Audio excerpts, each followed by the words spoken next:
Ever spent your morning trapped in the bathroom, missing out on life thanks to Parkinson's constipation? Well, you're not alone. And today we're going to break the silence on one of the most frustrating symptoms of Parkinson's.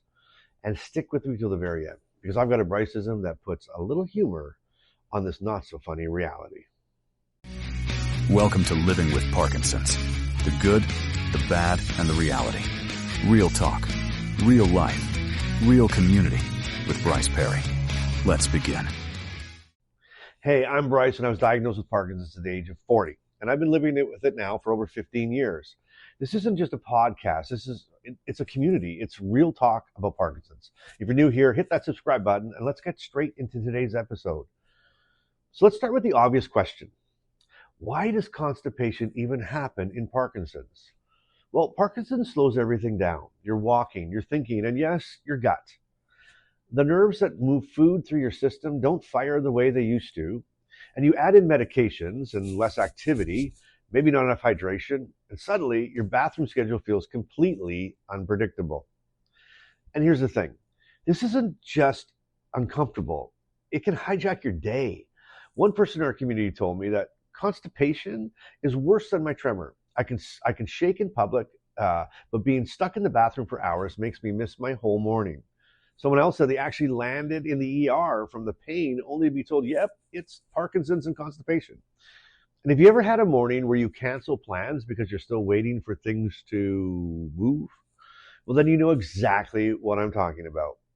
And you know what? Say me too in the comments. And if it sounds familiar, hit that like button right now so people can find this and realize that they're not the only ones dealing with it. So what can help? Well, let's break it down into some practical solutions, things that you can actually try. And remember, what works for one person might not work for another, but these are strategies that have helped people in this community, and so they're worth a shot. So here's solution number one, hydration. Drinking more water than you think you need. Most of us think a couple glasses a day is enough, but with Parkinson's, your body often needs more to keep things moving. You know, one community member told me that their cheapest medicine was carrying a water bottle everywhere. And honestly, not a bad habit, because dehydration makes constipation worse. You might notice that on days that you forget to drink water, everything slows down even more. Okay. Well, now once you've got hydration down, the next step makes a lot more sense. Here is number two, fiber. But here's the catch. Fiber only works if you pair it with water. Otherwise, it can actually make things worse. Think of fiber like a sponge. Without enough water, that sponge just sits there dry and heavy. And with water, it expands and it moves things along. So add foods like beans, lentils, whole grains, fruits, and veggies. And one of my favorite community tips was oatmeal with flaxseed and blueberries in the morning. Now, not only is it easy, but it hits fiber, hydration, and antioxidants all in one. And that brings us to something just as important as food. So here's solution number three, movement. Constipation isn't just about what you eat, it's about how much you move. Exercise is already one of the best things you can do for Parkinson's, right? And it helps your gut too. Even a short walk around the block can get things going. Someone in my group told me that their routine is a quick 15-minute stretch and a walk after breakfast. And it made a bigger difference than any pill they ever tried. Now you might notice the days that you're more active, things are easier. And on days you sit still, your gut sits still too. Now, even with hydration, fiber, and movement, there's another piece that can make a big difference. Here's solution number four, routine. Your gut likes habits. Going at the same time every day, even if it doesn't always work, can actually train your body over time. For some people, that means sitting on the toilet after breakfast. And for others, it's giving them 15 quiet minutes before starting the day.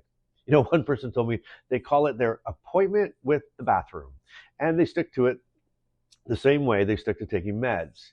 And sure, it sounds funny, but creating that habit can help your body cooperate more consistently.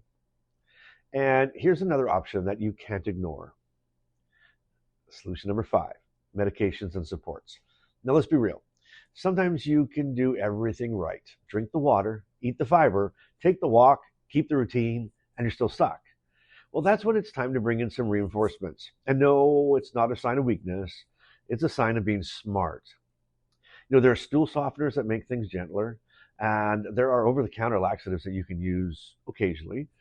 And for some people, their doctors prescribe something stronger and more regular. Now, the important here is not to be embarrassed. Trust me, your doctor's heard it all before. You won't be the first person to say, like, Doc, I am backed up and I need help. You really won't. One person in our community told me that they avoided talking with the doctor for years because it felt awkward. And when they finally did, their doctor prescribed something simple that gave them back their mornings. They said, like, Bryce, I wish I would have spoken up sooner. I wasted so much time suffering in silence. And that's the lesson here. If tip 1 through 5 aren't enough, don't let pride or embarrassment stop you from asking for support. And while we're at it here, let me give you a bonus round of things that people don't always think about, but can actually help. So here's a bonus section. Number 6, heat and relaxation. Believe it or not, stress and tension can make constipation worse.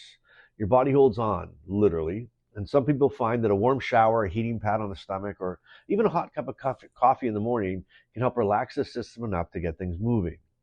One person said that my bathroom weapon is a cup of coffee and 10 quiet minutes. I call it my morning meeting. Sometimes, it's those little rituals that make the biggest difference. And I think that was great. All right, here's another one, bonus number 7, or tip 7, timing meals with your meds. Now, this one's sneaky. High protein foods can interfere with levodopa, we know that. But they can also slow down digestion, so pay attention to when you eat certain foods. If you know a heavy steak dinner tends to back you up, save it for a time of day where it won't collide with both your meds and your digestion. And if, on the flip side, lighter meals like fruits, vegetables, and whole grains earlier in the day can help set you up for a better success. Okay, one more, number 8. Listen to your body's cues. I know it sounds obvious. With Parkinson's, those natural urges don't always shout the way they used to, do they? And if you get a little signal, don't ignore it. Go when you need to go, not when it's convenient, because you might miss that window and it might not come back until tomorrow. And that's frustrating. You might notice this yourself by the time you actually feel the urge. It's already urgent.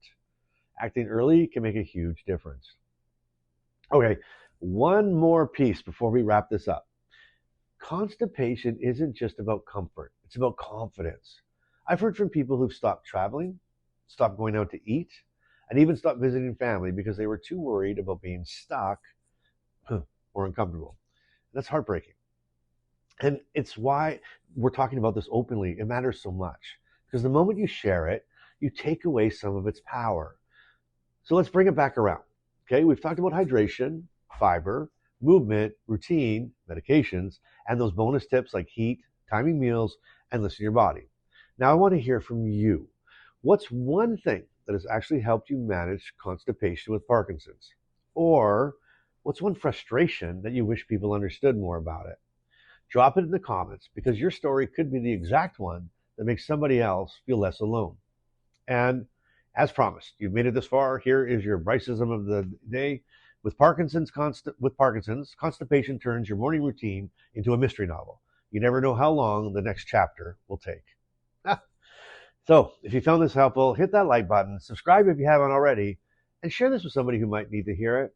And if you're looking to go for something a little deeper connection, private support, monthly meetups, and a safe place to talk about the things that nobody else does, check out the Inner Circle.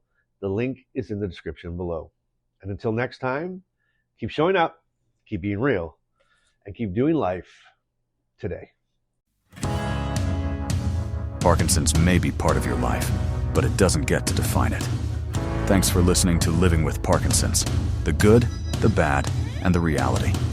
If this episode moved you, helped you, or reminded you you're not alone, share it with someone who needs to hear it. Want to go deeper? The Inner Circle is waiting. Monthly Zoom calls, 24/7 community, and a direct line to Bryce. You'll find the link in the show notes. Until next time, keep showing up and keep doing life today.